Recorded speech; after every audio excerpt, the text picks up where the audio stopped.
নমস্কার বন্ধুরা, আজকের মেষ রাশির সেপ্টেম্বর মাস কেমন যাবে সেই নিয়ে কিন্তু আজকের আমার এই ভিডিওটি। তার মানে আগামী মাসের রাশিফল নিয়ে আজকের আলোচনা করব। 2024 মেষ রাশি হলো এমন একটি রাশি, মেষ রাশির জাতক জাতিকেরা খুব সময়নিষ্ঠ এবং সবকিছু সুপরিকল্পিত রাখে।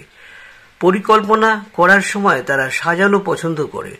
সব কিছুর সাথে যা তাদের মহান করে, তাদের বিশ্বস্ততা এবং সততাই তাদের ব্যক্তিত্বের অসাধারণ করে তোলে মেষ রাশির জাতক এবং জাতিকাদের। এরা কিন্তু সবসময় নিজেদের গোপনতা রক্ষা করে চলে। যে কাজই করুক না কেন, তারা প্রত্যেকটা জিনিস একটা গুছিয়ে সাজিয়ে এগিয়ে চলবে, পিছিয়ে যাবে না কিন্তু এরা। এরকম একটি রাশি। আসলে এবার সামনের মাসটা কেমন যাচ্ছে সেটা নিয়ে একটু আলোচনা করব। এটা তো এদের বৈশিষ্ট্যতা গেল, মূল যে চিন্তাধারা তাদের সেটা আপনাদের সামনে তুলে ধরলাম। এটি রাশিচক্রের একদম প্রথম রাশি আর মঙ্গল গ্রহ দ্বারা শাসিত রাশি। এই রাশির উপাদান হলো অগ্নি। প্রতিটি রাশি কিন্তু তার উপাদানের উপর ভিত্তি করেই তার গুণাবলী রয়েছে। মেষ রাশিকে গরম এবং শুষ্ক বলে মনে করা হয়, কারণ এতে আগুনের উপাদান রয়েছে।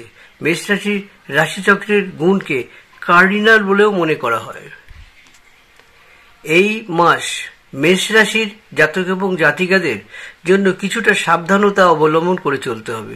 যদিও আপনি আর্থিক সুবিধা পাবেন এবং আপনার আয় বৃদ্ধি পাবে, কারণ পুরো মাস জুড়ে শনি মহারাজ বক্রী অবস্থায় থাকবেন এবং আপনার নিজস্ব রাশি কুম্ভ রাশিতে আপনার একাদশভাবে উপস্থিত থাকবে এবং আপনার আয় বৃদ্ধিতে সাহায্য করবে।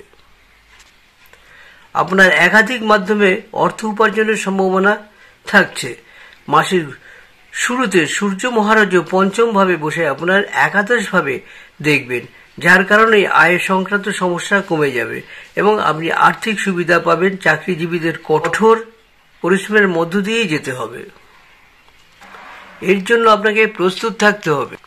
মাসের শুরুটা ব্যবসায়ীদের জন্য কিছুটা দুর্বল থাকবে, কারণ সপ্তম ভাবে অধিপতি শুক্র মহারাজও ষষ্ঠ ভাবে রাহু ও কেতুর প্রভাবে থাকবেন এবং মঙ্গল মহারাজও বৃহস্পতির প্রভাবে থাকবেন। তাই বন্ধুরা, একটা অনুরোধ করব, যারা এই ভিডিওটি দেখছেন তারা একটু সাবস্ক্রাইব করে পাশে থাকা বেল আইকনটি বাজিয়ে দেবেন, লাইক এবং শেয়ার করে রাখবেন। তবে 18 সেপ্টেম্বর থেকে শুক্র তার নিজের রাশিতেই থাকবে। তুলা আপনার সপ্তম ভাবে প্রবেশ করবে, যা ব্যবসা সংক্রান্ত সমস্যা কমিয়ে দেবে। শিক্ষার্থীদের জন্য এই মাসটি অনুকূল থাকবে। পঞ্চম ভাবের অধিপতি পঞ্চম ভাবে বা পঞ্চম ঘরে উপস্থিত থাকায় আপনাকে মজবুত দিক নির্দেশনা দেবে এবং আপনি কঠোর পরিশ্রমের মাধ্যমে আপনার শিক্ষা এগিয়ে যেতে এবং সাফল্য অর্জন করতে সক্ষম হবেন। প্রেম সম্পর্কের ক্ষেত্রে কিছুটা উত্থান পতন থাকতে পারে, তবুও আপনি আপনার প্রিয়জনকে খুশি রাখার জন্য যথাযথ চেষ্টা করবেন। মাসের প্রথম অর্ধটি কিন্তু আপনার বৈবাহিক জীবনে কিছুটা দুর্বলতা থাকবে, তবে মাসের দ্বিতীয় অর্ধটা আপনার কিন্তু অনেকটাই ভালো হবে। পারিবারিক জীবন স্বাভাবিক থাকবে এবং স্বাস্থ্যের দিকেও অনেকটা নজর দিতে হবে। স্বাস্থ্যের দিক থেকে এই মাসটি কিছুটা দুর্বল বলে মনে করা হচ্ছে। আপনার স্বাস্থ্য এবং আপনার খাদ্যাভ্যাসের প্রতি সমান মনোযোগ দিতে হবে।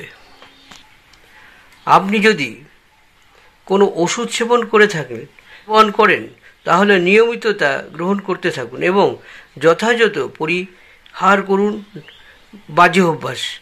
এর মাধ্যমে আপনি এই সমস্যাগুলো থেকে মুক্তি পেতে পারেন। উপার মধ্যে বন্ধুরা বিশেষ একটি উপায় রয়েছে। প্রতিদিন সূর্যকে তামার পাত্রে অর্ঘ্য দেওয়া উচিত হবে। অর্ঘ্যের জলে হলুদ লাগানোর সেদ্ধ হলুদ চাল অবশ্যই সঙ্গে দেবেন। আপনার শুভ রত্ন হচ্ছে প্রবাল, আর যদি আপনি কোনো মূল ব্যবহার করেন গাছের শিকড়, সেটা হচ্ছে অনন্ত মূল। আর আপনার শুভ ধাতু হলো তামা। আর কিছু না পারলেও অবশ্যই একটি তামার আংটি আপনি পরে রাখবেন, আর সেই সঙ্গে হালকা তামাটে রঙের একটি রুমাল আপনার সঙ্গে রাখবেন সব সময়ের জন্য। এতে আপনার অনেক মান সম্মান বাড়বে, নানা রকম বাধার সৃষ্টি হয় মাঝে মাঝে যেগুলো, সেগুলোও কেটে যাবে। তা বন্ধুরা, আজকের ভিডিওটি এখানে শেষ করব। আর যারা এই ভিডিওটি দেখছেন অবশ্যই একটু সাবস্ক্রাইব করে পাশে থাকা বেল আইকনটি বাজিয়ে লাইক এবং শেয়ার করে রাখবেন।